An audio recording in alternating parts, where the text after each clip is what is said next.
तो चलिए शुरू करते हैं। आनंद दुबे, प्रश्न ये है, क्या ममता बनर्जी का प्रशासन ठीक से काम कर रहा है या नहीं कर रहा है? क्या आपको लगता नहीं है कि इस पूरे वाकया में एक बड़ा कवर है? नहीं कर रहा है, नहीं कर रहा। अगर ठीक से कर रहा होता तो सीबीआई की एंट्री क्यों होती? आपसे प्रश्न पूछ रहा हूँ, ममता बनर्जी का प्रदर्शन किसके खिलाफ था?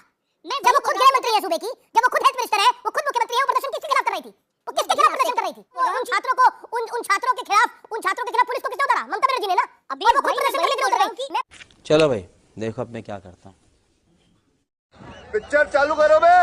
सवाल आपसे ये है, आप कह रहे हैं कि ये बेईमानी होगी अखिलेश जी का सपोर्ट ममता बनर्जी के लिए, क्या ये बेईमानी है या ईमानदारी है? Point number 1। पॉइंट नंबर 2 जो कि बहुत महत्वपूर्ण है, आपने खुद इसकी बात बोली कि महिलाओं के जॉब पे जाने का कोई समय नहीं होता, महिलाओं के काम करने का कोई समय नहीं होता, नाइट शिफ्ट ना दें। ये ममता बनर्जी के एक सलाहकार, मुख्यमंत्री के सलाहकार बयान दे रहे हैं। आज रक्षाबंधन का दिन है और आपकी बहन ने भी आपको राखी बांधी होगी, मेरी बहन ने भी मुझे राखी बांधी है, शहजाद भाई की भी बहन ने उनको राखी बांधी होगी। मैं आपसे ये प्रश्न पूछता हूं, क्या आप अपनी बहन को ऐसा बोल पाएंगे कि नाइट शिफ्ट नहीं करनी चाहिए, रात को बाहर नहीं निकलना चाहिए? तो कैसे मुख्यमंत्री के सलाहकार ने इस तरह का बयान दे दिया और मुख्यमंत्री उनको हटा क्यों नहीं रही है? ये बड़ी अच्छी बात कही आप। सुनील यादव, क्या यह गुस्सा बहुत सिलेक्टिव है? और सबसे बड़ी बात है, पूरा देश गुस्से में है, लेकिन विपक्षी गठबंधन इसे नजरअंदाज कर रहा है, इस पूरे मैटर को।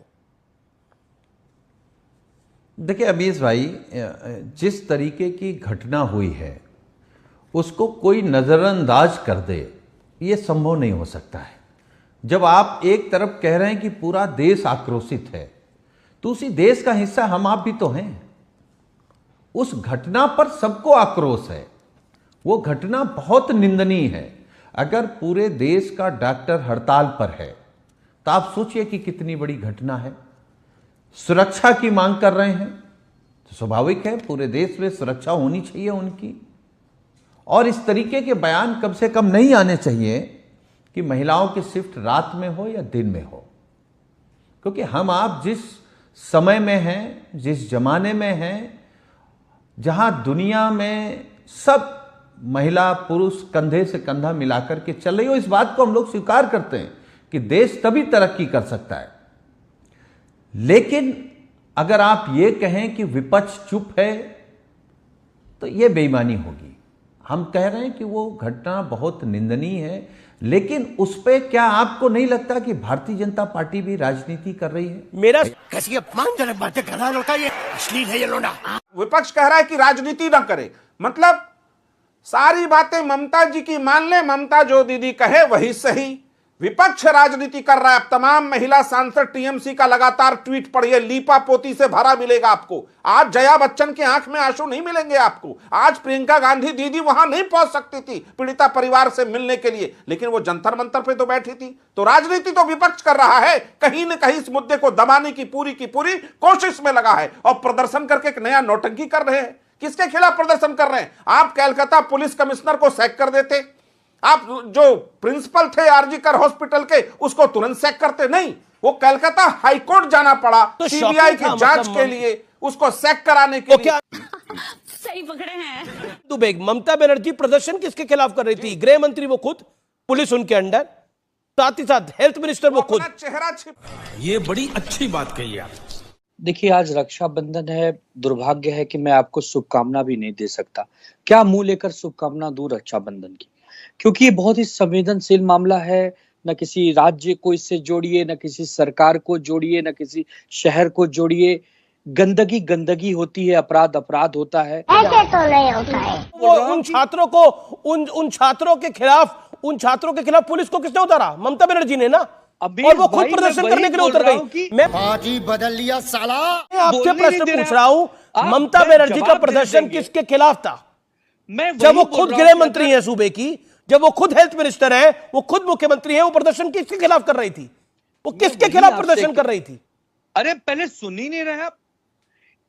ममता बनर्जी स्वयं एक महिला है, इतनी बड़ी घटना उनके राज्य में घटी है, वो जो कार्रवाई करना है कर रही है। अगर वो जनता के साथ उसमें एक रैली में सहभागी, तो भी आप प्रश्न चिन्ह उठा रहे हैं। मैं बड़ा आश्चर्यचकित हूं। अगर वो मदद कर रही है तब आप प्रश्न चिन्ह उठा रहे हैं। हम मालूम है तेरे बाप को मत सिखा, चल। हाँ अमीश जी, मैं आपको बताता हूं, एक कठुआ में रेप हुआ था एक 8 साल की बच्ची का।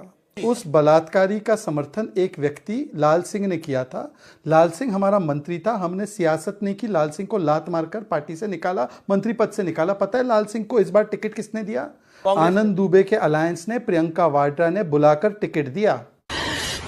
साले को बम से उड़ा दूंगा एक बार हाथ में आ जाए तो। आनंद जी से दूसरा सवाल है, पूछना चाहता हूं कि जो लोग केंद्र की सरकार के खिलाफ मणिपुर पर नो कॉन्फिडेंस ला रहे थे, वो पश्चिम बंगाल में एक वाक्य तो बोले कि भाई हमें नो कॉन्फिडेंस है ममता बनर्जी में। आप तो केंद्र की सरकार के खिलाफ लाए, वहां की सरकार के खिलाफ कभी नहीं लाई कांग्रेस पार्टी पर। सही पकड़े हैं अमीश भाई, हम राजनीतिक और सामाजिक जीवन में किसी की गुलामी करने नहीं आए, विचारों की लड़ाई लड़ने आए हैं। जो सही है सही कहूंगा, डंके की चोट पर कहूंगा, और गलत है तो गलत कहूंगा। अगर कोई रेपिस्ट है, कोई अपराधी, उसको किसी भी दल ने टिकट दिया हो, वो गलत है, उसमें भारतीय जनता पार्टी भी शामिल है। भारतीय जनता पार्टी ने भी अगर आज तक किसी अपराधी और किसी रेपिस्ट को टिकट दिया होगा तो भारतीय जनता पार्टी भी गलत है। हम मालूम है तेरे बाप को मत सिखा, चल। आनंद दुबे, प्रश्न ये है, क्या ममता बनर्जी का प्रशासन ठीक से काम कर रहा है या नहीं कर रहा है? क्या आपको लगता नहीं है कि इस पूरे वाकया में एक बड़ा कवर अप है? कर रहा है, नहीं कर रहा। अगर ठीक से कर रहा होता तो सीबीआई की एंट्री क्यों होती? ऐसे तो नहीं होता है। आनंद दुबे कहते हैं राजनीति नहीं करनी चाहिए। मैं रेप की राजनीति का समर्थक नहीं हूं, लेकिन जब जब कोई रेपिस्ट के साथ खड़ा होगा, जब तब सबूत मिटाया जाएगा, जब जब मामले को लीपापोती की जाएगी, और जब जब मुख्यमंत्री जो गृह मंत्री भी हैं उनकी छवि को बेदाग दिखाया जाएगा कि नहीं कुछ हुआ ही नहीं हो, तब तब इस देश का बच्चा बच्चा सवाल पूछेगा और महिलाओं के हक में राजनीति होगी, महिला अधिकारों पर राजनीति होगी। फिर जनता माफ नहीं करेगी। जिस तरह से लड़की के मां बाप सवाल उठा रहे हैं और वो पूरे घटनाक्रम पे बहुत कुछ बोल नहीं पा रहे हैं, लेकिन जो कुछ बोल रहे हैं अगर उसको भी हम संदेह के घेरे में रखेंगे तो वो नाइंसाफी होगी। देखिए अमीश भाई, आप बिल्कुल सही कह रहे हैं, और हमारी जो पहली मांग है आपके कार्यक्रम के माध्यम से वो यही है, भारत सरकार से, दिल्ली की सरकार से, बीजेपी की सरकार से, क्योंकि सीबीआई उनके अंडर में आती है। अगर उस बहन के जो परिजन जो बात कह रहे हैं कि सबूत मिटाए जा रहे हैं, तो सबसे पहले कार्रवाई उन लोगों पर हो जो सबूत मिटा रहे हैं। अच्छा, हमको सिखा रिया है। बंगाल में घटना हो गई तो पूरी भारतीय जनता पार्टी न्याय चाह रही है। यही घटना अगर बिहार में होती, यही घटना अगर उत्तर प्रदेश में जब बड़ी बड़ी घटनाएं होती हैं, तब बीजेपी के ऊपर सुन लीजिए। देखिए सुनील जी, नहीं मुझे आपको एक बात पे रोकना पड़ेगा। भाई वही भारतीय जनता पार्टी इंसाफ नहीं चाह रही, पूरा देश इंसाफ चाह रहा है। देखिए इस घटना के अंदर दो चीजें हैं, एक पहला रेप, दूसरा उस रेप का एक बड़ा कवर अप, तीसरा सबूत मिटाने की कोशिश। शाबाश बेटा। देखिए अमीश देवगन जी, ममता बनर्जी के राजनीतिक इतिहास को पहले थोड़ा समझने की जरूरत है। मैंने उन्हें कभी बलात्कार के खिलाफ रौद्र रूप में आज तक नहीं देखा है। मुझे नहीं मालूम यहां पैनलिस्ट जितने बैठे हैं उनको कोलकाता का पार्क स्ट्रीट रेप केस याद है या नहीं है। एक महिला जो सुजेत जॉर्डन थी, उनका गैंग रेप किया गया था जब वो नाइट क्लब से बाहर आई थी। 4 दिन बाद वो पुलिस स्टेशन पहुंची, पुलिस हंस रही थी उन पर, ममता बनर्जी की पुलिस थी। बहुत दबाव में एफआईआर हुआ, 5 दिन बाद इन्वेस्टिगेशन हुआ, और जिस आईपीएस ऑफिसर दमयंती सेन ने इस पूरे मामले को कोर्ट तक पहुंचाया, सजा मुकर्रर की, उस आईपीएस ऑफिसर को ट्रेनिंग में बैरकपुर ममता बनर्जी ने वापस भेज दिया था। और स्टेटमेंट था ममता बनर्जी का, गूगल कर लीजिएगा, कि नाइट क्लब से आएगा तो इस तरह की घटना हो सकती है। तो उनके सलाहकार ने जो कहा है ना कि नाइट में मत निकला करें, ये कोई नई बात नहीं है, ममता बनर्जी के लिए अचरज की स्थिति नहीं है। मुझे नहीं मालूम सबूत मिटाए गए नहीं मिटाए गए, लेकिन एक बात तो मुकर्रर ममता बनर्जी ने वहां किया ना, कोलकाता पुलिस ने की ना, कि मामले को सुसाइड बताया गया उसके परिवार को 4 घंटे तक, लेकिन अपनी बच्ची को ना देख पाने। जनता माफ नहीं करेगी। ठीक है, मैं शहजाद पूनावाला के पास जाता हूं। शहजाद पूनावाला, हमने इस देश में एक बड़ा प्ले कार्ड गैंग देखा है, एक लॉबी देखी है जो प्रदर्शन करती है, लेकिन इस पूरे मामले पे वो पूरी लॉबी शांत है। और आरोप यह लग रहा है कि भारतीय जनता पार्टी भी इस संगीन मामले पर अपनी पॉलिटिक्स चमकाने की कोशिश कर रही है। जी, सबसे पहले तो ये विडंबना की बात है कि आज जब हम लोग रक्षाबंधन का पर्व मना रहे हैं तो बंगाल में जिनको रक्षा नहीं दे पाए तो उसको बंधक बनाने की बात हो रही है। जो उनके मुख्य सलाहकार ने ममता जी के कहा है, उनकी बात यह है कि महिलाएं रिक्लेम द नाइट का प्रोटेस्ट निकाल रही है, पर ममता दीदी उनसे कह रही है फॉरगेट द नाइट, नाइट में काम नहीं करना है, नाइट भूल जाइए। मतलब ये रक्षाबंधन के दिन पर उनसे कहा जा रहा है। सोचिए। दूसरी बात आपने आज कहा यूपी में आक्रोश, बंगाल में खामोश। मैं आगे कंप्लीट करता हूं, वैसे आपका प्रोड्यूसर नहीं हूं पर मैं कंप्लीट करता हूं। इसके लिए है सहूलियत वाली सियासत का दोष। जो हाथरस में दिखे विद जोश, वो कन्नौज से कोलकाता हो गए बेहोश। ये इसलिए हुए बेहोश क्योंकि कोलकाता में कन्नौज वाले क्या बोले और कन्नौज में कोलकाता वाले क्या बोले। कन्नौज में भी तो अमीश जी याद है 2-4 दिन पहले मैं आपके डिबेट में था, सौभाग्य था मेरा, वहां पर जूही जी नाम की राष्ट्रीय प्रवक्ता समाजवादी पार्टी, साजन जी तो भले आदमी है, मेरे अच्छे मित्र भी है, दोस्त भी, बड़े भाई भी है, उन्होंने कहा बेटी का नार्को टेस्ट कराओ। मुझे नहीं लगता साजन जी ऐसी बात करेंगे।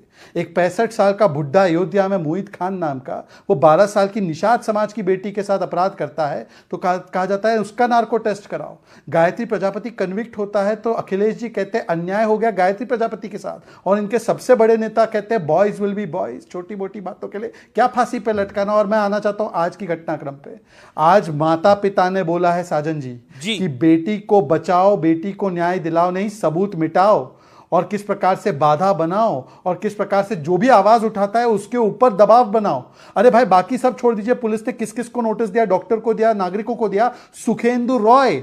अरे अमीश जी मुझे बताइए, चले भाजपा सियासत करती है, सुखेंदु रॉय ने कहा कि इंस्पेक्टर ये कमिश्नर का जांच कर दीजिए तो उसको नोटिस आ गया। फुटबॉल की मैच कैंसिल कर दी क्योंकि वहां पर प्लेकार्ड ना दिखाई दे। और आखिरी बात साजन जी ने क्योंकि कहा कि मैं उस मुख्य सलाहकार के बातों का खंडन करता हूं, तो साजन जी एक सवाल आपसे। इनके एक मंत्री है टीएमसी के मंत्री उदयन गुहा, उसने कहा कि ममता दीदी पर उंगली उठाएंगे, उंगली तोड़ देंगे। आज अरूप चक्रवर्ती उनके सांसद ने कहा कि मूवमेंट के नाम पर ये लोग बॉयफ्रेंड के साथ जा रहे हैं, हम आपको नहीं बचाएंगे। ये उनके सांसद का बयान है। मांग कीजिए कि ममता दीदी इन पर कार्रवाई करें, अन्यथा ऐसे तो नहीं होता है। शाबाश बेटा, खत्म, bye bye, tata, goodbye, गया।